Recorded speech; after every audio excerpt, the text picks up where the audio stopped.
Alex Jones Show, because there is a war on for your mind. Here is our great reporter in the Midwest, Millie Weaver. What an amazing lady. This is her best report. This is her best report so far. Millie Weaver reporting for Infowars.com. I'm here in Phoenix, Arizona, where just this last weekend, the Freedom Force International Group held a conference here on the subject matter of climate change and the inconvenient lie that's being perpetuated by the mainstream media and other people, such as Al Gore, that man is responsible for climate change and that we need to all hurry up and take action in this. Well, Donald Trump just met with Al Gore, and we have all these mainstream media leftist outlets touting that Donald Trump is going to veer from his campaign pledges and keep some of these regulations on the basis of man-made climate change. The bulk of the time was with President-elect Donald Trump. I found it an extremely interesting conversation and to be continued. And I'm just going to leave it at that. Thank you. Well, I have information that counters that. I just met with a man this weekend named Timothy Ball that spoke at this conference, who is scheduled to meet with Donald Trump's EPA pick. This is very important because this man has evidence that counters the beliefs and opinions of Al Gore. So let's go ahead and hear what he has to say.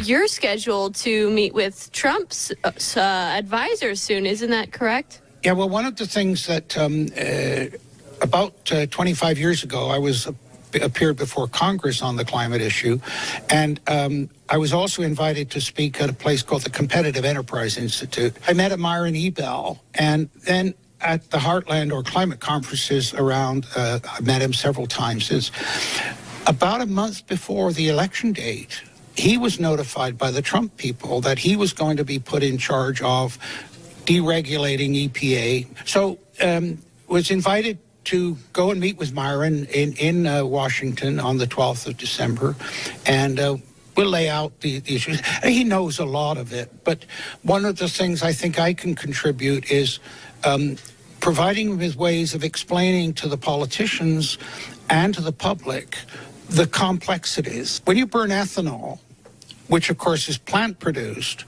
and the government were telling people, when you burn ethanol, there's less CO2 produced than from fossil fuels. It's not true. It's simply not true. When you burn ethanol, you get far more CO2 produced, okay? But what they did was they said, growing the plants takes CO2 out of the atmosphere, so we're giving them a net figure. But with the actual car going down the road, the ethanol car is putting out far more CO2 than the fossil fuel car. And of course, the government shifted the subsidies to corn producers, that they got far more money if they produced the corn and it went to the ethanol plant than if it went to the food plant. That led to a massive increase in basic food costs around the world. And I'll show you how that links. When corn is basic and the price went up, all of the other basic food supplies went up. That led to food riots in Egypt. Okay? Obama said, no, that's Arab Spring. That's democracy. No, it wasn't. There was the food riots. Wow. But Obama, of course, said, we've got to get rid of Hosni Mubarak, because he wanted to put the Muslim Brotherhood in. So he exploited a situation that his own policies in the corn market had created. But this is the kinds of clever and devious games that they use. What are some of the health or environmental effects that these supposed green energy projects can do? Well, the alternate energies, of course, are in terms of the bird kills, the bat kills, the environmental damage, the noise that they produce, the footprint. In order to replace a 1,000 megawatt coal station, you need acres and acres of land, because the turbines have got to be spread out because they interfere with each other. If you go by a wind turbine field, there's always one turbine turning. That's being driven by electricity off the grid, because you need that energy to get the other wind turbines started, okay? Plus, once you're using wind power as a source of energy into the grid, You can only use about 12% of your total energy production from wind or solar, because if it disappears, the system will draw on the grid, and so the grid has to be able to pick up that power demand instantly. So what people don't know is when the wind turbines are turning, the coal plant is also running. So again, this goes back to this problem of doing proper cost-benefit analysis, and that is just missing in every phase of this whole environmental scam. And that needs to be looked at. And particularly if it's a project like a wind project, the government don't want to hear about the problems with it. They suppress all of that. But there are so many side effects. One of the things that's concerned me for a long time is noise pollution in our atmosphere. Like I have artificial ears because flying without proper hearing protection, but the noise issue and its ability to excite the cells and trigger all sorts of reactions, it's obvious that there's a problem. The biggest climate events that affect humans and animals are floods and droughts.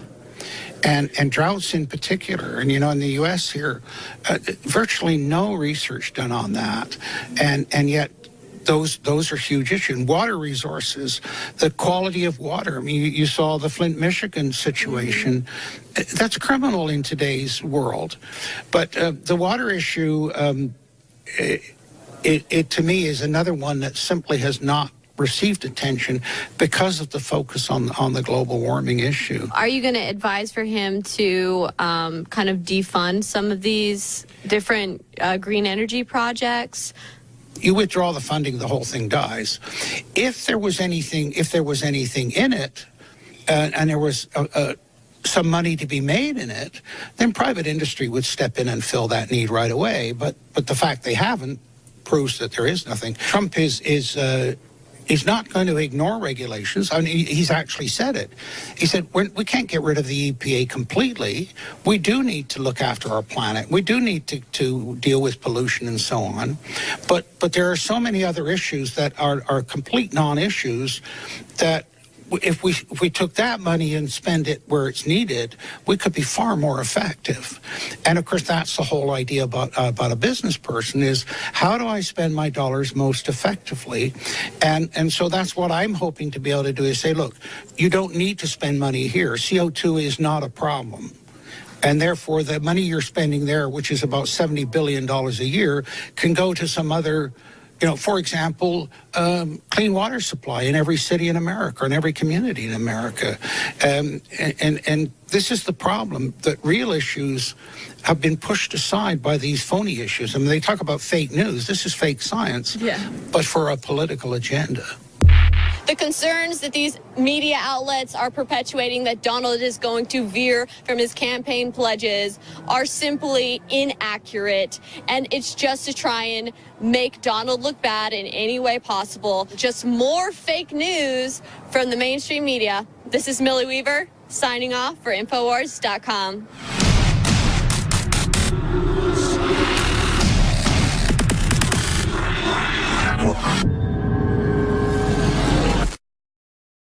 You think our information's hardcore?